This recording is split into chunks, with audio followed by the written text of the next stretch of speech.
في سنة 2009 بيجو قدمت 5008 كام بي في، عربية عائلية عملية مش اس يو في زي ما الناس حاليا فاكرة، وكان تصميمها أقرب لفان متنقل. ولكن مع مرور الوقت واتجاه السوق العالمي للاس يو في 2017 بيجو تحولت ب 5008 تماما إلى كروس اوفر كبير بثلاث صفوف بتصميم أقوى وأكثر رياضية، واخدت قاعدة 3008 كأساس. وفي 2025 وصلت للجيل الثالث اللي مبني على منصة STLA ميديوم، واللي بيقدم تصميم متطور جدا مع تفاصيل ضوئية جديدة بيكسل LED وخامة أحدث وشكل خارجي أقوى من أي وقت فات. وأهم نقطة أثرت في التطور ده السوق نفسه، التغير في طلب الناس من عربيات عائلية MPV لاتجاه SUV بأداء وشكل. فبيجو غيرت ال 5008 علشان تواجب التوجه وتكون تنافس في الفئة اللي الكل عايزها دلوقتي، الكروس اوفر العائلية الفاخرة.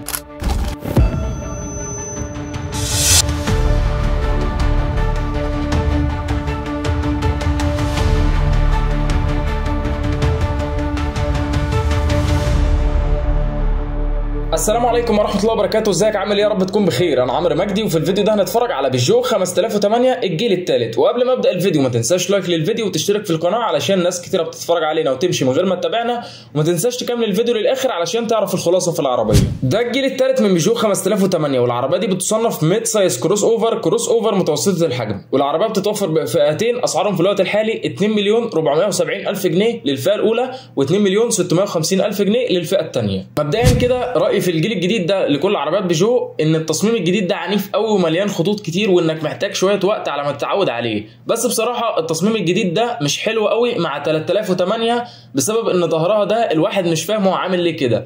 لو كانت عدله زي 5008 كده في القفله وحجمها وابعادها صغر شويه كانت هتبقى احلى بكتير. 5008 شكلها اصبح رياضي وهجومي ومليان خطوط حاده كتيره، تحس ان كان في خناقه نينجا طلعت العربيه دي. العربيه الشبكه الاماميه بالاكسدام منها فيها الاثنين في بعض مع مخالب الاسد LED، والعربيه فيها حساسات ركن اماميه. عندك جنب العربيه اهم ما يميزه الجنود ال 19 المطرقعه اللي ماشيه مع التصميم، ومرايات كهرباء كبيره بضم تلقائي، وراك روفز شكلها حلو ولمسات لونها مختلفه عن لون العربيه.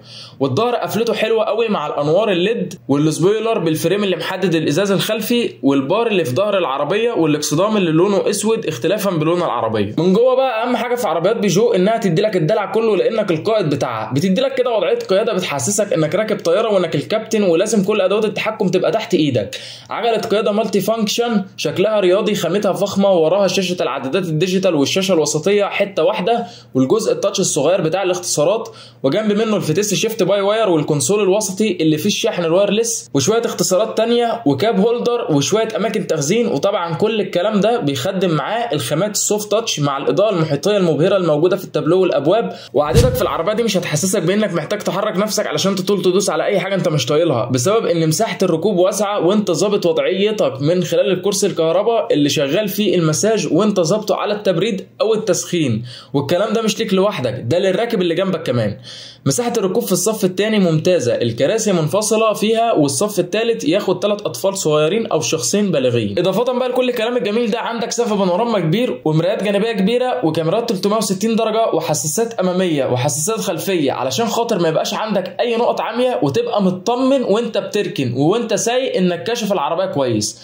العربيه كمان فيها مساحات تخزين جوه المقصوره كبيره، اذا كان في التابلو والكونسول الوسطي والابواب، وعندك كاب هولدرز في كل حته في الثلاث صفوف. ومساحه الشنطه الخلفيه 348 لتر، ولو قفلت الصف الثالث هتبقى 916 لتر، ودي مساحه جيده جدا. طبعا احنا اتكلمنا عن كل التجهيزات الرهيبه دي تخليك طالع انت وعيلتك مستمتع بالرحله، بس لسه ما اتكلمناش عن منظومه الحركه اللي هتحرك الوزن ده كله باللي فيه. بيجو 5008 فيها موتور 4 سلندر 1600 سي سي تيربو، بيطلع قوه 180 حصان وعزم 300 نيوتن متر، والموتور ده متوصل بفتيس اوتوماتيك 6 سرعات انتاج شركه ايسن اليابانيه، والعربيه بدافع امامي للعجلات. ارقام الاداء من 0 ل 100 في حوالي 10.5 ثانيه، والسرعه القصوى 206 كيلو متر، ومتوسط استهلاك البنزين للعربيه دي رسميا 6 لتر لكل 100 كيلو متر، بس الواقعي هيبقى المتوسط بتاعه حوالي 9 لتر لكل 100 كيلو متر، وده استهلاك متوسط. اداء منظومه الحركه في العربيه دي مش معجزها خالص، العربيه موجهه للعائليه والاحساس بالدلع، وانها تبقى مش متعبه في المشاوير الطويله. اداء العربيه اداء كويس جدا، ولكنه مش اداء عربيه رياضيه. عزم العربيه بيطلع على RPM واطي علشان يقدر يسحبها بسهوله.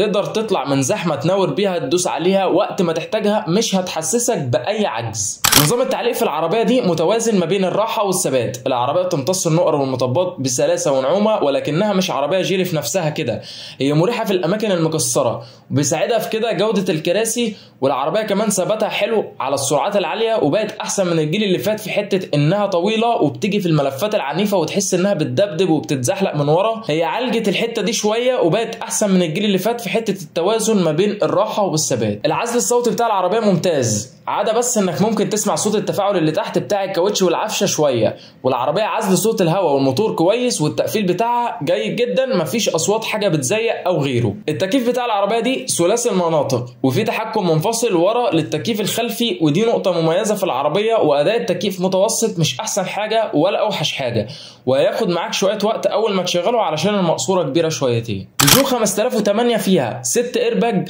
واي بي اس نظام منع انغلاق الفرامل، واي بي دي نظام توزيع قوه الفرمله على العجلات، واي اس بي نظام الثبات الالكتروني، وتي بي ام اس نظام مراقبه ضغط الاطارات، وهيل هولد كنترول نظام مساعده طرق العربيه على المطالع، وامرجنسي بريك نظام فرامل الطوارئ، ومثبت سرعه ذكي وتفاعلي تظبط من خلاله السرعه بتاعه العربيه والمسافه بينك وبين العربيه اللي قدامك. وكمان العربيه بتبقى ماشيه ظابطه نفسها في الحاره، وتهدي سرعتها مع سرعه العربيه اللي قدامك حسب ظروف الطريق. الخلاصه في الجيل الثالث من بيجو 5008. الجيل الثالث من بيجو 5008 بيأكد ان العربيه دي اتولدت علشان تكون عائليه راقيه بمعنى الكلمه. تصميم هجومي شيك، خامات جوه بجوده ممتازه، العربيه مريحه جدا في السفر والمشاوير، والتعليق متوازن بين الراحه والثبات، والعزل الصوتي محترم ما عدا بس صوت الكاوتش عالي بشكل بسيط. اداء الموتور مش رياضي لكنه عملي وسلس مع الفتيس الياباني. انظمه الامان متكامله، والتجهيزات بتخليك راكب عربيه بتدلعك فعلا. لو عايز عربيه 7 ركاب تكون اوروبيه وراقيه ومريحه، فال 5008 تستحق تكون في حساباتك. وفي الختام شكرا لك على المتابعه، اتمنى يكون الفيديو عجبكم. ما تنسوش لايك وشير للفيديو وتشتركوا في القناه على يوتيوب. تابعنا علشان يوصل لكم كل جديد. شكرا لكم، مع السلامه.